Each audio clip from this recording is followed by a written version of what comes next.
Shalom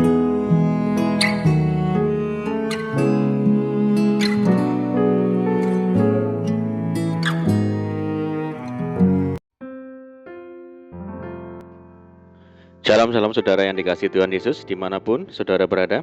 Saya menyapa saudara yang ada di Indonesia dari Sabang sampai Merauke, dari Miangas sampai Pulau Rote, dan saudara yang ada di Malaysia, dari Sabah, di Sarawak, di Kuala Lumpur, di Taiwan, Kamboja, di Singapura, dan dimanapun saudara berada. Senang sekali menjumpa saudara pada saat ini. Saya percaya kita semua tetap berada di dalam kasih dan perlindungan Tuhan kita Yesus Kristus. Haleluya. Selamat datang kembali di channel Pokok Anggur bersama saya Yosia Krisbianto. Mari saudara, sebelum kita bersama-sama merenungkan firman Tuhan, mari terlebih dahulu kita akan bersatu di dalam doa. Bapa di surga, Bapa yang baik, Bapa di dalam nama Tuhan Yesus, kami bersyukur buat segala kebaikan Tuhan hari ini. Terima kasih buat penyertaan Tuhan bagi kami ya Tuhan. Dan saatnya kami rindu untuk merenungkan firman-Mu. Ajar kami ya Tuhan untuk mengerti dan memahami segala kehendak Tuhan bagi kami. Mari ya Tuhan, buka rasa firman-Mu saat ini dan terangi hati kami dengan firman-Mu. Terima kasih ya Tuhan, yang doa kami hanya di dalam nama Tuhan Yesus Kristus kami berdoa. Amin. Puji Tuhan. Baik saudara, kita akan membaca di dalam Roma 8 ayat yang ke-24 bagian A. Sebab kita diselamatkan dalam pengharapan. Puji Tuhan.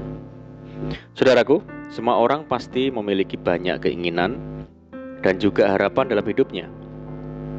Tidak seorang pun mau menjalani hari-hari tanpa ada harapan yang hendak dicapai. Jika tanpa pengharapan, orang akan menjalani hidupnya asal-asalan dan tanpa semangat.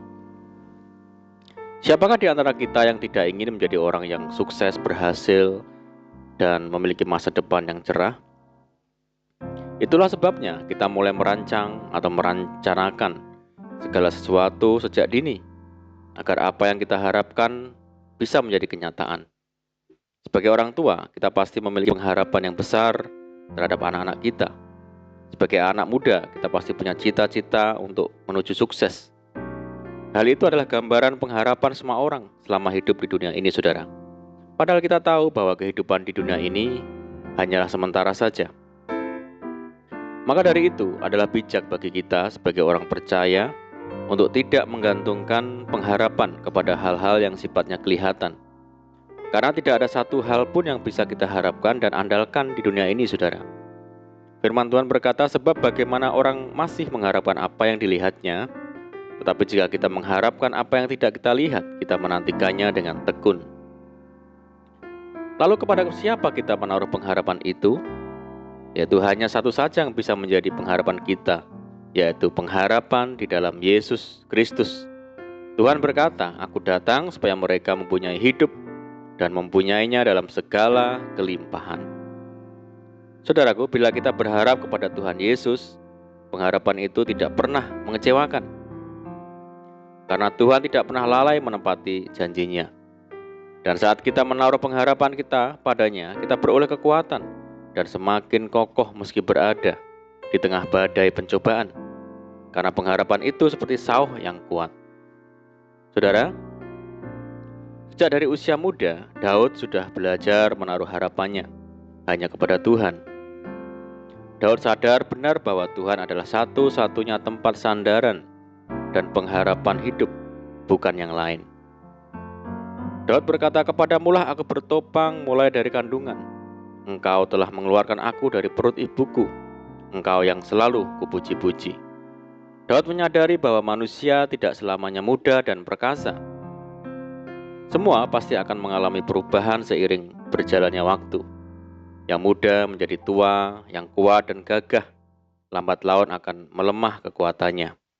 Karena itu Daud memohon kepada Tuhan, janganlah membuang aku pada masa tuaku.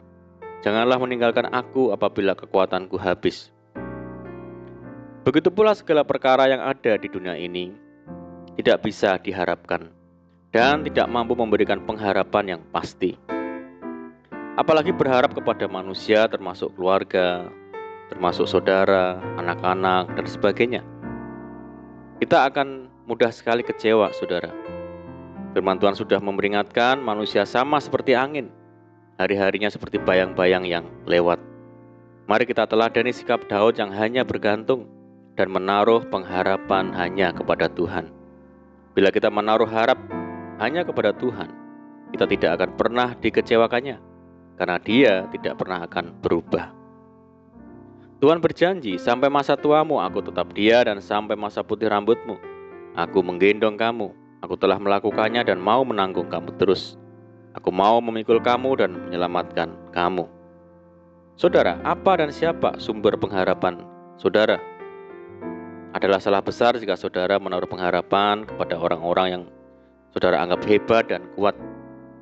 Jangan berharap kepada manusia, sebab ia tidak lebih daripada embusan nafas. Dan sebagai apakah ia dapat dianggap? Saudaraku, Tuhan adalah batu karang yang teguh. Dialah sumber pengharapan bagi kita orang percaya. Untuk itu mari kita hanya berharap kepada Tuhan saja, sebab Tuhan tidak pernah mengecewakan orang-orang yang berharap kepadanya. Amin. Puji Tuhan. Mari kita berdoa. Bapa di surga, Bapa yang baik, Bapa di dalam nama Tuhan Yesus, terima kasih buat firman-Mu. Ajar kami ya Tuhan untuk menggantungkan harapan kami hanya kepadamu, karena pengharapan kepada Tuhan tidak pernah mengecewakan. Terima kasih ya Tuhan. Saat ini kami berdoa bagi saudara kami semua yang mendengar program ini, yang di Indonesia dari Sabang sampai Merauke, yang di Malaysia dan dimanapun saudara kami berada. Yang sakit Tuhan sembuhkan di dalam nama Tuhan Yesus.